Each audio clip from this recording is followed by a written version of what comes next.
অনেক লড়াই সংগ্রাম শেষে ছাত্রদল আজকে এই পর্যায়ে এসেছে। আগামী ছাত্রদল হবে পলিসি নির্ভর ছাত্রদল এবং সেই সাথে ওয়েলফেয়ার পলিটিক্সের ছাত্রদল। যেহেতু বিগত 15.5 বছর ক্যাম্পাস কেন্দ্রিক বাস্তবতা আপনারা কি ছিল সেটা আপনারা অবগত রয়েছেন।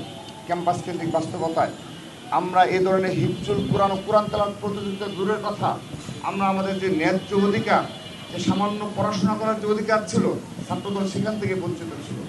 তো সে কারণে আমরা 5 আগস্টের পরে প্রথম যখন এই সুযোগটা পেয়েছি, তখনই আমরা আমাদের শহীদ রাষ্ট্রপতি জিয়াউর রহমান এবং দেশনেত্রী বেগম খালেদা জিয়ার সময়ে এই ধরনের প্রতিযোগিতা চালু ছিল। আমরা তার ধারাবাহিকতায় ছাত্রদল প্রতিটি ক্যাম্পাসে হিফজুল কোরআন ও কোরআন তেলাওয়াত প্রতিযোগিতার আয়োজন শুরু করেছিল। তো আল্লাহর রহমতে, আল্লাহর অশেষ সহমতে আমরা দ্বিতীয়বারের মতো সফলভাবে বাছাই পর্ব শুরু করতে পেরেছি। এবার প্রায় 2000-এর অধিক শিক্ষার্থী অংশগ্রহণ করছে। এবার সবচেয়ে আশার জায়গা নিয়ে যে বিষয়টি আমরা লক্ষ্য করেছি সেটি হলো অনলাইনে এবং অফলাইনে যারা রেজিস্ট্রেশন করেছে এবং যারা সরাসরি এসেছে। আমরা ইতিমধ্যে অ্যানালাইসিস করে দেখেছি এবার সবচেয়ে বেশি বিশ্ববিদ্যালয় এবং কলেজ পর্যায়ের শিক্ষার্থীরা বেশি অংশগ্রহণ করছে। আমরা তাদেরকে ধন্যবাদ জানাচ্ছি যে ছাত্রদলের এই ধরনের কার্যক্রমে তারা অংশগ্রহণ করছে। কিন্তু এটি যেন প্রতিটি জেলায়, প্রতিটি শিক্ষা প্রতিষ্ঠানে আমরা বাস্তবায়ন করতে পারি, সবার নিকট দোয়া চাচ্ছি যেন পরবর্তীতে ইনশাআল্লাহ ধারাবাহিকতা পরবর্তী ছাত্রদল ইনশাআল্লাহ অবশ্যই বাস্তবায়ন করবে। অনেক লড়াই সংগ্রাম শেষে ছাত্রদল আজকে এই পর্যায়ে এসেছে। আমরা বিগত 2 বছর, আপনি বিশেষ করে 1.5 বছর সময়ে ক্যাম্পাস কেন্দ্রিক অনেকগুলো এ ধরনের কর্মসূচি আমরা বাস্তবায়ন করেছি।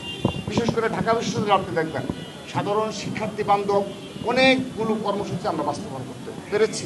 তো এই ধরনের কর্মসূচি আগামীতেও সামাজিক সাংস্কৃতিক কর্মসূচি বলেন, ইসলামী মূল্যবোধ ধারার কর্মসূচি বলেন, সব ধরনের কর্মসূচি নতুনভাবে ইনশাআল্লাহ ছাত্রদল থেকে শুরু করবে।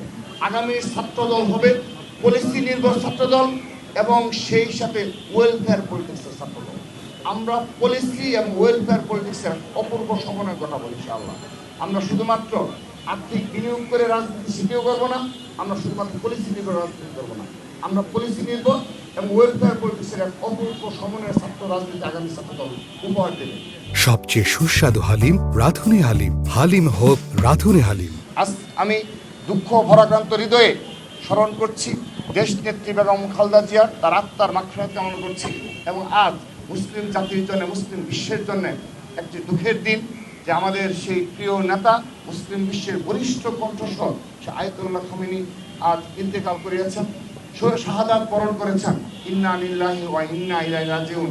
আমরা তার বিদায়ী আত্মার মাগফিরাত কামনা করছি এবং তিনি শাহাদাত বরণ করেছেন বিদায় আমরা আশা রাখছি মহান রব্বুল আলামিন তাকে বেহেশত নসিব করবেন এবং যুগে যুগে এই খামেনির মতো আরও বিপ্লবী জন্ম নেবে, বীরের জন্ম নেবে, আমরা সেই কামনা করছি।